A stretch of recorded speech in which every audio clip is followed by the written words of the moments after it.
बज गया है मध्य प्रदेश में चुनावी बिगुल। बीजेपी कांग्रेस के साथ इस बार केजरीवाल और अखिलेश की पार्टी भी होगी चुनावी मैदान में। किसको मिलेगा जनता का समर्थन और किसको मिलेगी मात? एमपी एक्सप्रेस न्यूज की रहेगी पल पल नजर। चुनाव का सबसे तेज अपडेट देखिए सिर्फ एमपी एक्सप्रेस लाइव टीवी पर। नमस्कार, आप देख रहे हैं एमपी एक्सप्रेस लाइव टीवी और मैं हूं इंदु सिंह यादव।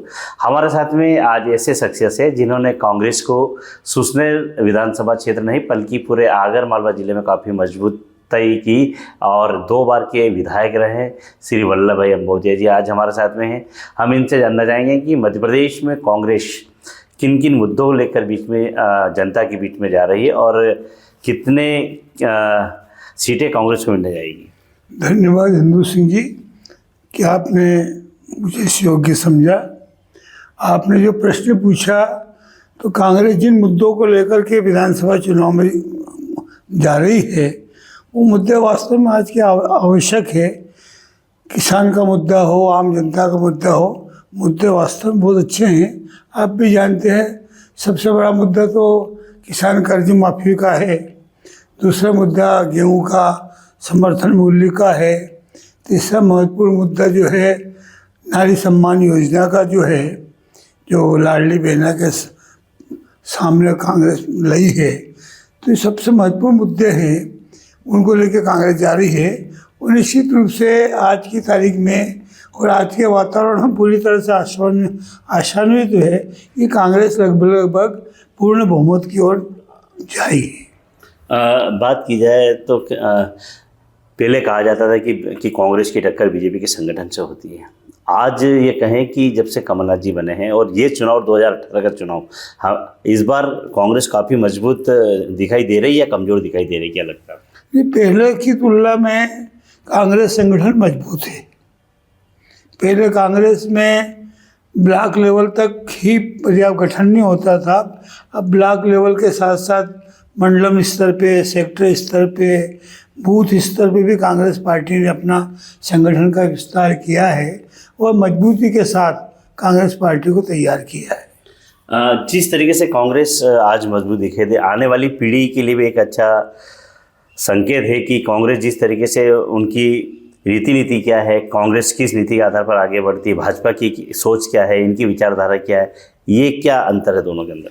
कांग्रेस का सोच हमेशा सकारात्मक रहा है और कांग्रेस हमेशा विकास के को लेकर एग्रेसिव रहती है।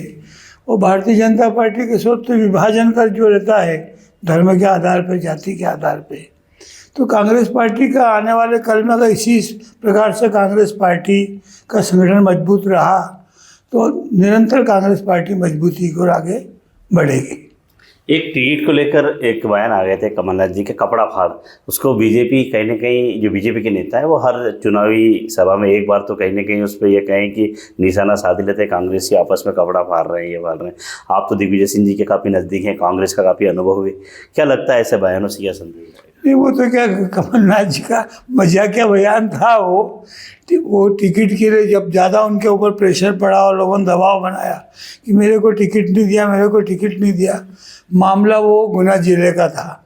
वीरेंद्र रघुवंशी के समर्थक जो गए थे, वीरेंद्र रघुवंशी भारतीय जनता पार्टी छोड़ के कांग्रेस में आए थे, तो निश्चित रूप से उनके कार्यकर्ताओं का गुस्सा टिकट नहीं मिलने से जायज़ था। तो दबाव बनाने के लिए कमलनाथ जी के पास गए थे, तो कमलनाथ जी ने दिग्विजय सिंह जी के ऊपर ही एक तरफा अपन गांव की भाषा में ढोल दिया कि मैं इसमें दोषी नहीं हूँ, दोषी दिग्विजय सिंह जी है, कपड़े फाड़ना तो जाके फाड़ो। आपने दिग्विजय सिंह जी के कार्यकाल का कांग्रेस भी देखा है, अर्जुन सिंह जी के समय की कांग्रेस भी आपने देखी है और आज कमलनाथ जी के समय की कांग्रेस भी आपने देखी और आने वाली पीढ़ी की कांग्रेस भी आप देख ही रहे। कितना अंतर आपको लगा है इस? नहीं, देखो पहले क्या था, अर्जुन सिंह जी के ज़माने की जो कांग्रेस थी, अर्जुन सिंह जी के ज़माने में ग्रास रूट लेवल तक कांग्रेस जाती थी और छोटे तबके को पहली प्राथमिकता में कांग्रेस पार्टी लेती थी। चाहे वो गरीबी हटाओ कार्यक्रम हो या जो भी कार्यक्रम हो। आज की तारीख में कांग्रेस अभी जो नया वचन पत्र रही है, पुनः इंदिरा जी के ज़माने में जो कांग्रेस थी उसको आधार बना करके लाई, दोनों पुनः उस स्तर पे आई है जो पहले था कि इंदिरा जी के जहाँ प्राइम पे जो ग्रास रूट लेवल पे कांग्रेस होना चाहिए थी, उस पर कमलनाथ जी लाने का प्रयास कर रहे हैं। आप ऐसे समय विधायक रहे जब दिग्विजय सिंह जी मुख्यमंत्री हुआ करते थे। आज भी बीजेपी कहती थी कि आपको दिग्विजय सिंह जी का कार्यकाल याद है, लाइट नहीं हुआ करती थी, सड़कें नहीं हुआ करती थी, विशेष करके शिवराज जी यही करते। तो ऐसा कैसा उनका कार्यकाल रहा जो आज भी बीजेपी उनकी उपलब्धि की वजह 2003 के से पहले की कांग्रेस को याद है? दिग्विजय सिंह जी के ज़माने में क्या था कि एक तो बिजली का उत्पादन नहीं था, जिसे इंदिरा सागर परियोजना निर्माणाधीन थी, ओंकारेश्वर परियोजना निर्माणाधीन थी, सोनिया गांधी विद्युत परियोजना निर्माणाधीन थी। तो उस समय सारी विद्युत परियोजना निर्माणाधीन थी, इसलिए उत्पादन की तुलना में बिजली की मांग ज़्यादा थी। दूसरा, छत्तीसगढ़ बनने से मुख्य बिजली का जो उत्पादन था छत्तीसगढ़ में था, वर्तमान मध्य प्रदेश में कम था, तो बिजली का निश्चित रूप से कमी उस समय थी। तो दिग्विजय सिंह जी भी अपने भाषण में कहा करते थे, जब भी चुनाव प्रचार में जाते थे, अपने भाषण में बोलते थे कि 2007 के बाद बिजली की कोई कमी नहीं होगी, 2007 तक सारा विद्युत उत्पादन शुरू हो जाएगा और मांग की तुलना में विद्युत का उत्पादन ज़्यादा रहेगा। आज की तारीख में विद्युत का उत्पादन कम है, इसलिए मांग ज़्यादा है, इसलिए संकट है। आप से एक और मेरा प्रश्न ये रहेगा कि उस समय हमने हम जो ग्रामीण क्षेत्र में जाते हैं, आपके समय जब रामलाल जी विधायक हुआ करते थे, उस समय काफ़ी स्कूल बने ग्रामीण क्षेत्रों में, काफ़ी बिल्डिंगें बनी। उसके बाद इतनी ज़्यादा बिल्डिंगें नहीं दिखी, जो बिल्डिंग है उसकी मरम्मत नहीं हो रही, गिर रही है। तो आपके कार्यकाल में कितने स्कूल सुसनेर विधानसभा में बने? मेरे कार्यकाल में, दिग्विजय सिंह जी के शासनकाल में, हर 3 किलोमीटर प्राथमिक विद्यालय, हर 5 किलोमीटर पे माध्यमिक विद्यालय, हर 7 किलोमीटर पे हाई स्कूल खोलने की योजना बनी थी। उसी के साथ हर 1 किलोमीटर पर शिक्षा गारंटी योजना के अंतर्गत नर्सरी से लेकर तो कक्षा 3 तक स्कूल खोलने की शिक्षा गारंटी योजना में टोले मस्जिद, जितने भी छोटे छोटे मस्जिद थे जहाँ पर 100 की जनसंख्या हो, जिस टोले में वहाँ पर शिक्षा गारंटी योजना खोलने की योजना बनी थी। तो मेरे विधानसभा क्षेत्र सुसनेर में दिग्विजय सिंह जी के कार्यकाल में और मेरे कार्यकाल में जितने भी गांव थे, 3 किलोमीटर की परिधि में, 5 किलोमीटर की परिधि में, 7 किलोमीटर की परिधि में वहाँ सबदुल हाई स्कूल खुल गए थे, 3 किलोमीटर की परिधि में माध्यमिक विद्यालय खुल गए थे, 1 किलोमीटर की परिधि में शिक्षा गारंटी योजना स्कूल खुल गए थे। एक भी गांव सुसनेर विधानसभा क्षेत्र में स्कूल की दृष्टि से वंचित नहीं था। लेकिन आज तो शिक्षक ही नहीं मिल रहे हैं वहाँ पर। हाँ, आज की तारीख में शिक्षा गारंटी योजना उस टाइम प्रारंभ हुई थी। शिक्षा कर्मी योजना भी मेरे कार्यकाल में, दिग्विजय सिंह जी के मुख्यमंत्री कार्यकाल में प्रारंभ हुई थी। उसके बाद से आज की तारीख में नए शिक्षकों की भर्ती का वर्तमान सरकार ने कोई ध्यान नहीं दिया और नई स्कीम ऐसी शुरू कर दी जिससे कि शिक्षा की क्षेत्र से पलायन शुरू हुआ है। अच्छा, एक और बीजेपी कहती है कि हमने कांग्रेस के शासन में गरीबी थी, हमने गरीबी हटाई। लेकिन अगर इनका आंकलन किया जाए तो आंकड़ा तो काफ़ी ज़्यादा है, इनका तो गरीबी हटी कहाँ है? अगर गरीबी इतनी हटती तो फिर ये नहीं, गरीबी हटाओ का जो योजना है, कांग्रेस के ज़माने में जो योजना कांग्रेस के टाइम पे, जैसे इंदिरा गांधी गरीबी हटाओ योजना सुसनेर विधानसभा क्षेत्र में शुरू हुई थी, उसी का परिणाम है क्या सुसनेर विधानसभा क्षेत्र में आप कहीं भी जाओ तो कहीं गुड़ बनाने का उद्योग है, कहीं टेंट उद्योग है, कहीं बैंड बाजे का है, मतलब कहीं जूते बनाने का है, कहीं चूड़ी बनाने का है। पूरे सुसनेर विधानसभा क्षेत्र में ग्रामीण क्षेत्रों में ग्रामीण उद्योग और कुटीर उद्योग का जाल बिछा हुआ है। तो ये गरीबी हटाने की योजना कांग्रेस के ज़माने में इंदिरा गांधी के टाइम, दिग्विजय से इंदिरा गांधी गरीबी हटाओ योजना शुरू हुई थी, जो आज भी चल रही है। और उसी के अंतर्गत जो है गरीबी हटाओ का जो प्रोग्राम शुरू हुआ था उसमें सफलता प्राप्त हुई है। बीजेपी का इसमें कोई योगदान नहीं है। अच्छा, बीजेपी ये कहती है कि कांग्रेस के चक्कर में मत आना, कर्ज माफी नहीं हुई है। कर्ज तो ये था, आप किस नजरिए से देखते हैं कि कमलनाथ की सरकार में कर्ज माफी हुई थी? ठीक है, तो कर्ज माफी कमलनाथ जी की सरकार में प्रथम चरण में 50,000 तक का कर्जा संपूर्ण मध्य प्रदेश में हुआ। कई जगह द्वितीय चरण का कर्जा माफ करने की योजना शुरू हुई थी और विशेष करके आगर जिला और सुसनेर आगर विधानसभा क्षेत्र में तो 100% कर्ज माफ हुआ है, इसमें कोई दो राय नहीं। और कई जगह दूसरे चरण में कर्ज माफ हुआ था।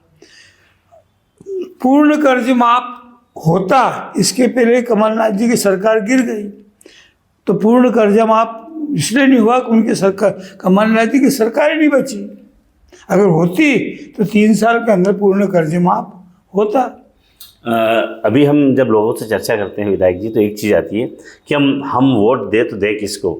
आगर में दो प्रत्याशी लड़ रहे हैं, दोनों कांग्रेसी हैं। सुसनेर में 3 है, तीनों कांग्रेसी हैं। क्या भाजपा को एक भी प्रत्याशी ऐसा नहीं मिला जो उनको, एक भी कार्यकर्ता ऐसा था जिसके ऊपर विश्वास किया जाए और चुनाव लड़ा जाए?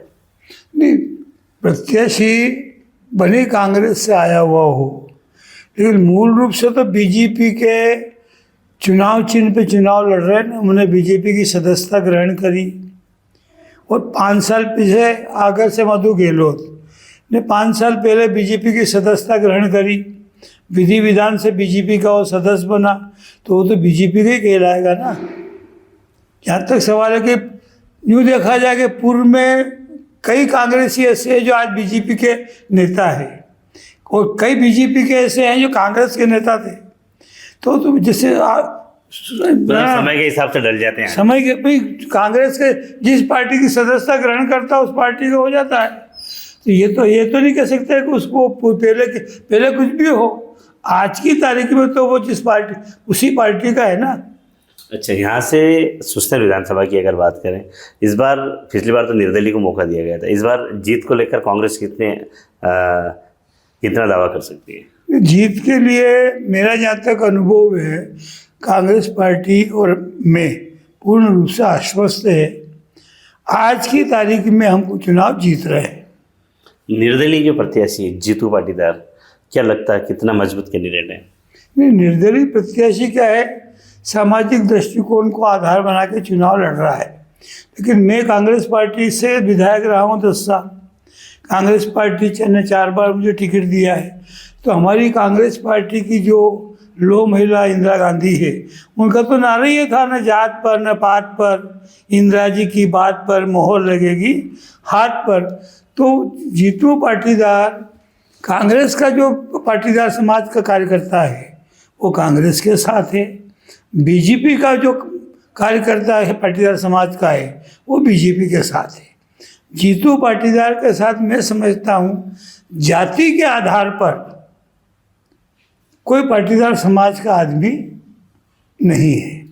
एक प्रश्न है विधायक जी, आपसे जुड़ा हुआ है। लोग हमसे कहते हैं, हमने उनसे बोलते भी थे कि जब भी विधायक जी से मिलेंगे तो हम उनसे ये चीज़ लेंगे। कहते हैं कि अंबोधिया जी राजनीति के चाणक्य हैं। अंबोधिया जी को लगा कि अब जीतू पाटीदार टिकट का दावेदार है तो इसको निर्दलीय लड़ा दूँ, पार्टी से बाहर हो जाएगा, अगला नंबर तो अपने लड़के का आएगा ही। मैंने नहीं लड़ा है। जीतू पाटीदार का मेरा कोई संपर्क नहीं है, न जीतू पाटीदार मेरा किसी प्रकार से रिश्तेदार है। जीतू पाटीदार ने जिस दिन बैठक बुलाई थी पटेल मैरिज गार्डन में 26 तारीख को, उस दिन मैं कांग्रेस के उम्मीदवार बेरू सिंह जी परियार बापू का नामांकन दाखिल कराने के लिए निर्वाचन कार्यालय सुसनेर में गया था। तो मैं मीटिंग में भी नहीं गया था, न उसका आज तक मेरा कोई संपर्क है, न उसने मेरे से आज तक पूछा है। अगर वो चुनाव लड़ रहा है तो स्वयं के विवेक से लड़ रहा है या उसके कोई सलाहकार जो होंगे उनके कहने में लड़ रहा है, न कि वल्लभ भाई अंबोधिया के कहने में लड़ रहा है।